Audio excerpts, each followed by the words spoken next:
Sir, একটা credit card নিন, ভালো অফার দিচ্ছে সঙ্গে। না না, আমার লাগবে না। স্যার, এই মাসে খুব চাপে আছি, টার্গেট ফুলফিল না করতে পারলে চাকরিটা আর থাকবে না sir. Go to hell, that is not my problem. আমি জানি না কেন অযথা লোকজনকে আপনারা হ্যারাস করেন। বেশ রুক্ষভাবে কথাগুলো বলে ব্যাংক থেকে বেরিয়ে গেল অমিত। অমিত নিজে এক বড় বেসরকারি ব্যাংকের ভিপি, এসেছিল অন্য একটা ব্যাংকে কিছু অফিসিয়াল কাজে। সেখানেই তাকে ধরে একটা ক্রেডিট কার্ড নিতে অনুরোধ করছিল ছেলেটা। অমিতের মাস মাইনে মোটামুটি 3 থেকে 4 লাখ টাকা। মোটা টাকা মাইনে যেমন, তেমন চাপও প্রচুর। প্রত্যেক কোয়ার্টারে টার্গেট মিট না করতে পারলে কপালে দুঃখ আছে। সেকেন্ড কোয়ার্টার শেষ হয়ে আসছে, অথচ নিজের টার্গেট থেকে বেশ দূরেই। তারপর বেশ কিছু কাজও এখন বাকি। এদিকে বাড়িতে বউ মানে বিতির চাপ যে তাকে টাইম দেওয়া হচ্ছে না। তাই আজ একটা ডিনার প্ল্যান করেছে বৃতি। সেখানে টাইম মতো পৌঁছাতে না পারলে আর রক্ষে থাকবে না। সব মিলিয়ে মেজাজটা একদম তিরিক্ষে। তার উপর অগ্নিতে ঘৃতাহুতি যেন ছেলেটার ক্রেডিট কার্ড নেবার আবদার। আরে, আমি নিজে ব্যাংকের ভিপি, তাকে তুই ক্রেডিট কার্ড দেখাচ্ছিস? মনে মনে ভাবে অমিত। যাই হোক, ব্যাংক থেকে বেরিয়ে নিজের মার্সিডিজে উঠে এসিটা চালিয়ে দেয়। কালো কাজটা একবার নামিয়ে আবার তুলে দেয়। মাথাটা একটু ধরেছে, একটা কফি হলে ভালো হতো। সাধারণত 8টার আগে বেরোতে পারে না অফিস থেকে, কিন্তু আজ 6টাতেই বেরিয়ে যায় অফিস থেকে। না হলে বৃতিকে নিয়ে ডিনারে বেরোতে পারবে না। এমনিতে তো বাড়িতে কত কথা শুনতে হয় যে সবসময় অফিসের জন্যে, ফ্যামিলির জন্য কোনো টাইম নেই। সেগুলোকে ম্যানেজ দিতেই মাঝে মাঝে এই দামি রেস্টুরেন্টে মুখোমুখি বসে রাতের খাওয়া। আজ বৃতি খুব সেজে এসেছে। হালকা নীল রঙের সিল্কের শাড়ি, হাত কাটা ব্লাউজ, ম্যাচিং নীলচে হাই হিল দেওয়া জুতো, সঙ্গে পাথর বসানো নীলচে ঝোলা দুল। আঙুরের খোসার মতো মসৃণ ও টান টান ঠোঁটে হালকা গোলাপি রঙের লিপস্টিক, যেন থেকেও নেই। পিঠ পর্যন্ত খোলা চুল, কারোর সঙ্গে যেন কেউ জড়িয়ে নেই। পরিপাটির মধ্যেও যেন একটা এলোমেলো ভাব, যেন সযত্নে বানানো। এমনিতেই স্লিম ও সুন্দরী, কিন্তু আজকে যেন নিজের স্ত্রীকে পরের বলে মনে হয় অমিতের।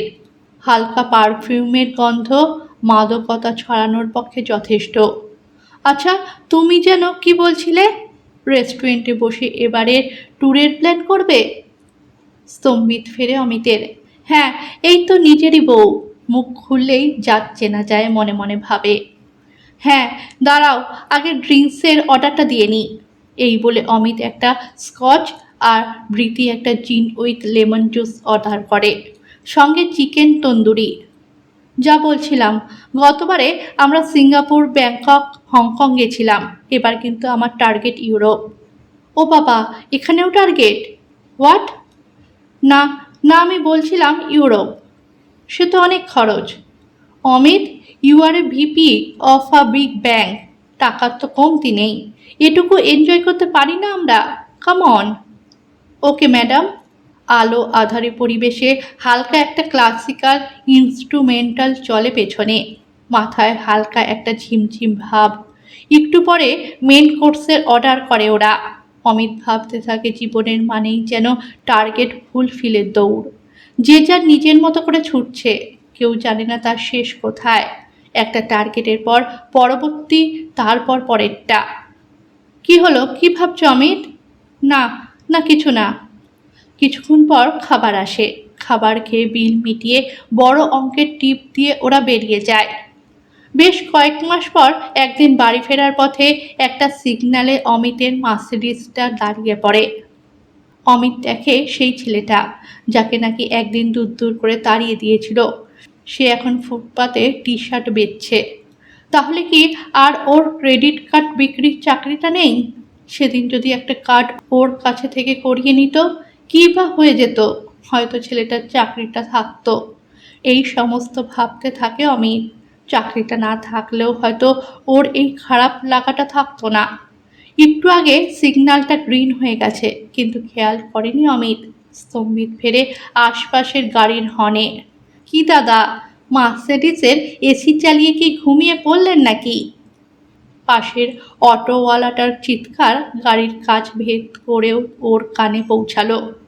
অমিত এবার এক্সিলারেটরে হালকা চাপ দেয়। এপ্রিল মাস।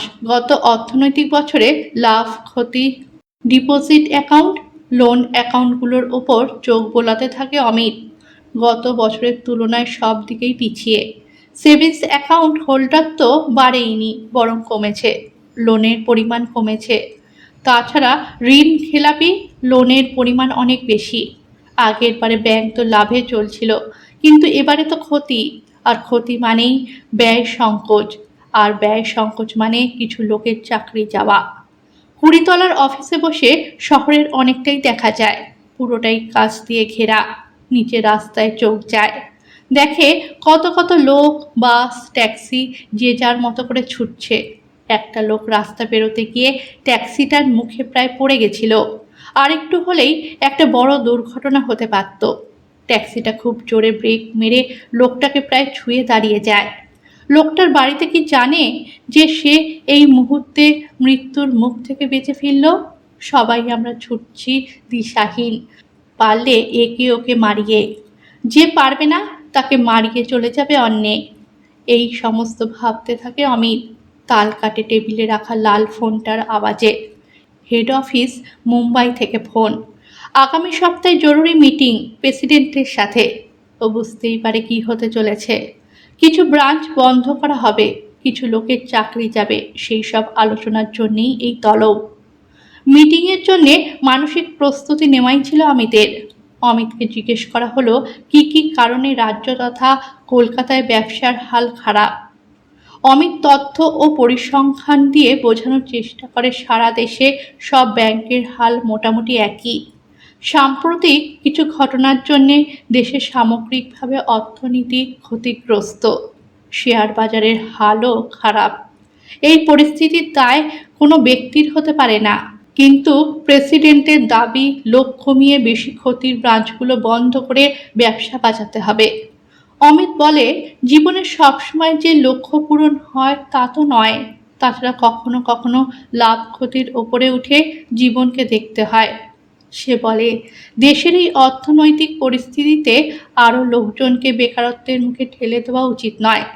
তার চেয়ে সবাই মিলে যদি কিছুটা কম বেতন নেওয়া যেত, তাহলে এতগুলো লোকের চাকরি বাঁচত। কিন্তু প্রেসিডেন্ট এই প্রস্তাবে রাজি নয়। অমিত বলে, sir, I am sorry, I am resigning, taking the moral responsibility. এই বলে রেজিগনেশন দাখিল করে অমিত। আজ যেন সেই ক্রেডিট কার্ড বিক্রি করা ছেলেটা, যার থেকে সব দিক দিয়ে সে সহস্র যোজন দূরে, তবুও যেন তার সঙ্গে নিজের একাত্মতা অনুভব করে অমিত। দুজন দুপ্রান্তের হয়েও যেন কত কাছের। পরের দিন বাড়ি ফিরে অমিত। মেজাজ বেশ ফুরফুরে। জুতো খুলে ল্যাপটপের ব্যাগ আর ক্যারি অন লাগেজটা দরজার পাশে নামিয়ে রেখে সোফায় গা এলিয়ে বসে। অনেক ধকল গেছে, আজ যেন অনেক দিন পর আবার বাড়ি ফিরল। এতদিন অফিস শেষে বাড়িতে আসতো ঠিকই, কিন্তু বাড়ি বোধ হয় তার কাছে আসতো না। একরাশ অফিসের চিন্তা নিয়ে ঘরে ঢুকতো। সোফায় বসে মাথাটা সোফার ব্যাকরেস্টের উপর রাখে। চোখটা এখন সিলিংয়ে। দুটো হাত প্রসারিত করে দেয় কাঁধ বরাবর দুদিকে, ব্যাকরেস্টের উপর। বুড়ো আঙুল ছাড়া দু হাতের বাকি 4 আঙুলগুলো দিয়ে সোফায় টোকা মারতে মারতে ওপরের দিকে চেয়ে গাইতে থাকে, আজ কি আনন্দ আকাশে বাতাসে। বৃতি হাসি মুখে বলে, কি গো, তোমার মেজাজ আজ বেশি চনমনে দেখছি। নিশ্চয়ই খুব ভালো খবর আছে। হ্যাঁ, তা তো আছেই। 1 কাপ চা দাও আগে। গুনগুন করতে করতে ঘূর্ণায়মান সিলিং ফ্যানটার দিকে ওপরে তাকায়। ফ্যানের উল্টো দিকে সিলিংটা একটু অস্পষ্ট, পাখার ব্লেডগুলো যেন থেকেও নেই, কোনোটাকেই ঠিক দেখা যাচ্ছে না। অমিত চোখটা বুজে মুহূর্তের ভগ্নাংশের মধ্যে পাতাটা খোলে। ঘূর্ণায়মান অদৃশ্য পাখায় একটা ব্লেডকে ধরতে চায় চোখের তারায়। একটা ব্লেড যেন এক মুহূর্তের জন্য দেখা দিয়েই আবার হাওয়ার বৃত্তে মিশে গেল। অমিতের মনে হয় 3টে ব্লেডের, একটা টার্গেট, একটা সে নিজে, আর একটা হলো সময়। ও ঘুরছে টার্গেটের পেছনে, আর সময় ঘুরছে ওর পেছনে। এই 3 ঘূর্ণনের সংমিশ্রণে সৃষ্ট হাওয়া যেন শূন্যে মিলিয়ে যাচ্ছে। বৃতি জানিয়ে ঢোকে, এবার শোনাও ভালো খবরটা। ওপরের দিকে তাকাও, কিছু দেখতে পাচ্ছ? বৃতি ওপরের দিকে তাকায়, ফ্যানটা ঘুরছে। আর কিছু দেখতে পাচ্ছ না? কি যে হেয়ালি করো, বলো না। ডান হাতে কাপ আর মাথা পরস্পরের দিকে এগিয়ে যেতে যেতে কোনো এক মধ্যবর্তী জায়গায় থামে। ফু দিয়ে শুরুত করে একটা চুমুক দিয়ে অমিত বলে, চাকরিটা ছেড়ে দিলাম। ইয়ার্কি মেরো না, প্রমোশন হয়েছে নিশ্চয়? না হলে স্পেশাল বোনাস পেয়েছো নিশ্চয়ই কাজের জন্যে? সারা দিন রাত এক করে যেভাবে কাজ করো, you deserve it Amit. Absolutely I deserve it. That's why I had to resign. আমি একদমই ইয়ার্কি করছি না। তুমি সত্যি রিজাইন করেছো? কেন? বৃতির মুখে হাসিটা মিলিয়ে যায়, যেমন করে শরতের আকাশে এক চিলতে ঘন কালো মেঘ হঠাৎ সোনালি ঝলমলের দিনটাকে ফ্যাকাশে করে দেয়, যেমন করে হঠাৎ একটা দমকা হাওয়া সব কিছু উড়িয়ে দেয়। অমিত তারপর সব কিছু খুলে বলে, তুমি তাই বলে নিজের উপর দোষ নিয়ে চাকরি ছেড়ে দিলে? বাড়ির ইএমআই, গাড়ির লোন কি করে শোধ হবে? আমি ক্লান্ত, একটু বিশ্রাম চাই কয়েকদিনের জন্যে। একটা হিমশৈলের মতো শীতল নীরবতা নেমে আসে ঘরের মধ্যে, যার ব্যাপ্তি মনের অনেক গভীরে প্রথিত।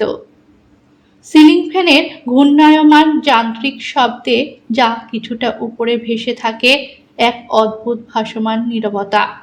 হঠাৎ পা হড়কে যেন বৃতি সেই নীরবতায় ডুবে যায়। অমিত হাতটা বাড়িয়ে দুবন্ত বৃতিকে তোলার চেষ্টা করে বলে, আচ্ছা একটা কথা ভাবো, এতগুলো সাধারণ কর্মচারীর যদি চাকরি চায় তাদের কি হবে? আমার যা যোগ্যতা কোথাও না কোথাও ঠিক পেয়ে যাব, কিন্তু নিজের কলমের আঁচড় দিয়ে এতগুলো লোকের চাকরি আমি খেতে পারবো না, রাতে ঘুম আসবে না। পরের দিন অমিত ব্যাংকে আসে ও রেজিগনেশনের কথা সবাইকে জানিয়ে দেয়। শহরের সব ব্রাঞ্চের কর্মচারীদের ইমেল মারফত জানিয়ে দেয় যে পার্সোনাল কারণে ও পদত্যাগ করে চলে যাচ্ছে। এমনিতে অমিত বেশ দক্ষ কর্মচারী হিসাবে পরিচিত, কিন্তু প্রকৃত কারণ কারো জানতে বাকি থাকে না। আসন্ন ব্যয় সংকোচের জন্যে যে অনেকের চাকরি যেতে বসেছে সেই কথা ভেবেই সবাই শিউরে ওঠে। এদিকে 2 সপ্তাহের নোটিশ পিরিয়ডের 1 সপ্তাহ কেটে গেছে, শেষ সপ্তাহ চলছে। আজ সোমবার। নিজের রুমে বসে আছে অমিত। হঠাৎ করে মুম্বাই থেকে ফোন প্রেসিডেন্টের। Amit, we discussed your proposal in the board meeting and we have agreed to your proposal, so no lay off, but we all have a salary cut, hope you are glad. Wow, that's a great news.